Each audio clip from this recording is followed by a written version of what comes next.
अस्सलाम वालेकुम, I am Bilal Saeed from Mobile Arena YouTube channel viewers. आज के वीडियो में हम देखेंगे कि हम किस तरह से अपने सीखने के अमल को बहुत ज़्यादा शानदार और जानदार बना सकते हैं। तो यहाँ पर मैंने चैट जीपीटी ओपन किया है और मैंने यहाँ पे इसे क्वेश्चन किया है कि how can I do effective learning, कि मैं अपनी लर्निंग को किस तरह से मौसर बनाऊँ, कैसे मैं अच्छे अंदाज में सीख सकता हूँ चीज़ों को। तो इन 8 पॉइंट्स के ऊपर मैंने गौर किया है कि अगर आप इन 8 पॉइंट्स के ऊपर अमल करते हैं तो आप अपनी लर्निंग को बहुत इफेक्टिव बना सकते हैं। यहाँ पर हमारे पास जो इसने लिखा है इसकी मैं आपको ट्रांसलेशन और साथ थोड़ी थोड़ी वजाहत देता हूँ। इसने कहा है कि effective learning involves more than just sitting down and reading a textbook और watching a lecture. Here are some tips to help you make the most out of your learning. मतलब यह है कि लर्निंग इस बात का नाम नहीं कि आप एक टेक्स्ट बुक्स ले लें और उसको पढ़ना शुरू कर दें या फिर एक लेक्चर ले लें और उसको वॉच करना शुरू कर दें, ये नहीं, बल्कि आपने बाकायदा एक प्लानिंग के साथ किसी भी चीज़ को सीखना है। तो यहाँ पर पहला जो पॉइंट है वो ये आया है कि सेट क्लियर गोल्स। सबसे पहली बात ये है कि आपने अपना गोल सेट करना है कि आपने क्या सीखना है, आपने क्या बनाना है, आपकी फाइनल डेस्टिनेशन आखिर क्या है। जैसे कि यहाँ पर आजकल मैं सीख रहा हूँ मोबाइल एप्लीकेशन को बनाना, तो मोबाइल एप्लीकेशन मैंने अगर बनानी है तो उसके लिए मुझे इस बात का क्लियर होना बहुत ज़रूरी है कि मैंने करना क्या है। तो सबसे पहले आप एक कागज़ ले लीजिए, उसके ऊपर आप अपना गोल, अपनी मंजिल, अपनी डेस्टिनेशन को लिख लीजिए कि मैंने यहाँ पे पहुँचना है। अगर आप ख़ातून हैं तो आपने कपड़े सिना सीखना है, कोई नई डिश बनाना सीखना है, नई बिरयानी बनाना सीखना है, या आपने ये सीखना है कि किस तरह से आप अपने घर को मैनेज कर सकती हैं, अपनी कागजात को मैनेज कर सकती हैं।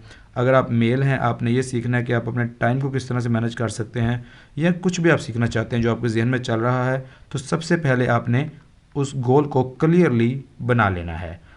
दूसरा पॉइंट यहाँ पर यह है कि क्रिएट ए स्टडी प्लान। यहाँ पर मैंने इसको उर्दू में भी लिखा है कि पहले सबसे अपना गोल सेट आपने कर लेना है, दूसरा आपने अपने स्टडी का या पढ़ाई का एक प्लान बना लेना है।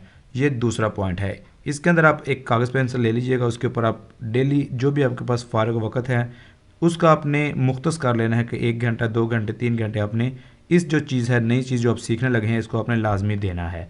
Make a schedule that works for you and stick to it. ये चीज़ कि आपने इसके ऊपर फिर जम जाना है, चिमट जाना है उसके साथ। Allocate time for studying, reviewing and practice. नई चीज़ आपने जो सीखनी है उसका कोई लेक्चर लेना है, यूट्यूब पे किताब पढ़नी है, उसको फिर आपने फिर दोबारा से देखना है। एक बार नहीं समझ आई तो आपने दूसरी बार देखना है, बल्कि दूसरी बार आप लाजमी उस चीज़ को देखिए। फिर आपने उसकी प्रैक्टिस करनी है। प्रैक्टिस करने के बाद अगर नहीं समझ आ रही तो फिर दोबारा से आपने उस चीज़ को, दोबारा से लेक्चर को लेना है और फिर उसकी प्रैक्टिस करनी है जब तक वो क्लियर नहीं हो जाता। तीसरा पॉइंट यहाँ पर यह है कि अंडरस्टैंड योर लर्निंग स्टाइल, यानी कि आपने देखना है, अपने सीखने के अंदाज को समझिए, अपने सीखने के अंदाज का तयन कीजिए कि आपको कैसे ज़्यादा अच्छा समझ आता है। कि अगर आपको रीडिंग करके अच्छा समझ आता है, या फिर आपको सुन के अच्छा समझ आता है, या आपको देख के अच्छा समझ आता है, या फिर करके अच्छा समझ आता है। असल बात तो यह है कि आप ये चारों चीज़ें आपको आनी चाहिए। आपने रीडिंग भी करनी है, लिसनिंग भी, वाचिंग भी और डूइंग भी। यूट्यूब बेहतरीन ज़रिया है, लिसनिंग और वाचिंग करें और साथ साथ उसको प्रैक्टिस करके देखें, आप बहुत अच्छे से सीख सकते हैं। Trail your study method to fit your style.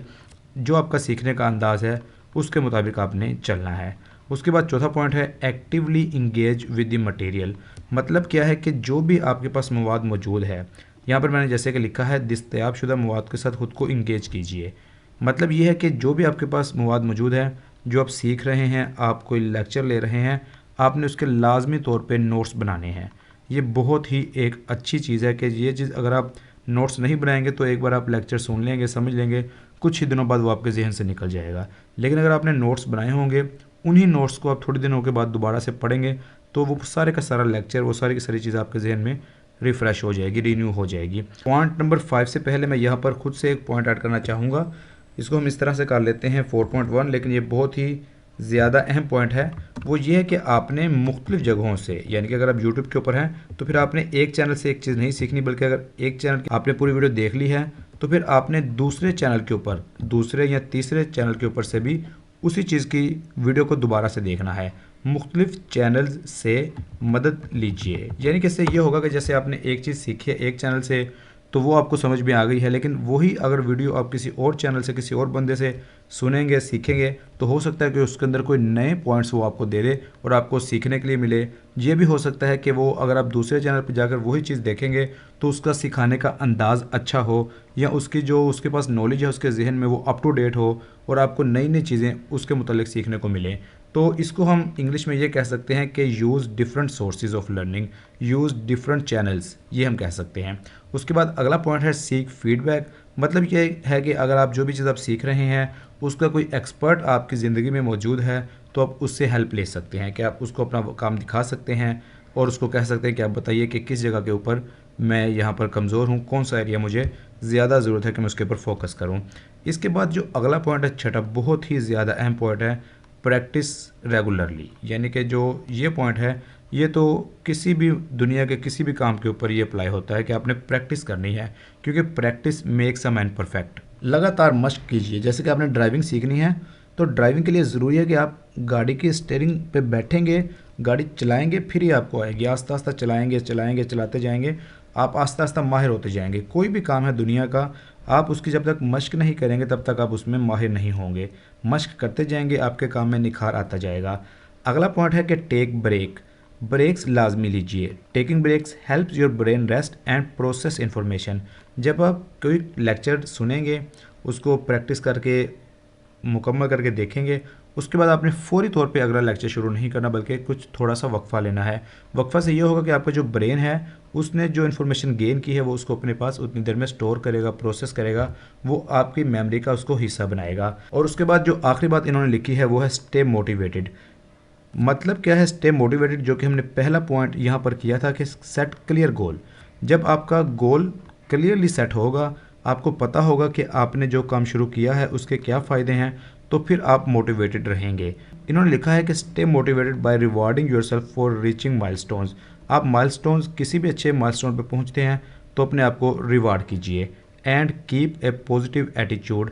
ये चीज़ बहुत अहम है, आपने सब्र रखना है। किसी भी चीज़ को सीखने के लिए वक्त दरकार होता है और उसमें आपने सब्र का दामन हाथ से नहीं छोड़ना। कैसे भी हालात हों आपने पॉजिटिव एटीट्यूड रखना है और आपने खुद के ऊपर यकीन रखना है कि ज़रूर आप ये काम कर सकते हैं। इसके ऊपर आपने स्ट्रिक्टली जमे रहना है। तो व्यूअर्स, उम्मीद है आपको आज की वीडियो पसंद आई होगी। इसको लाइक और शेयर ज़रूर कीजिएगा और हमारे चैनल मोबाइल अरीना को ज़रूर सब्सक्राइब कीजिएगा।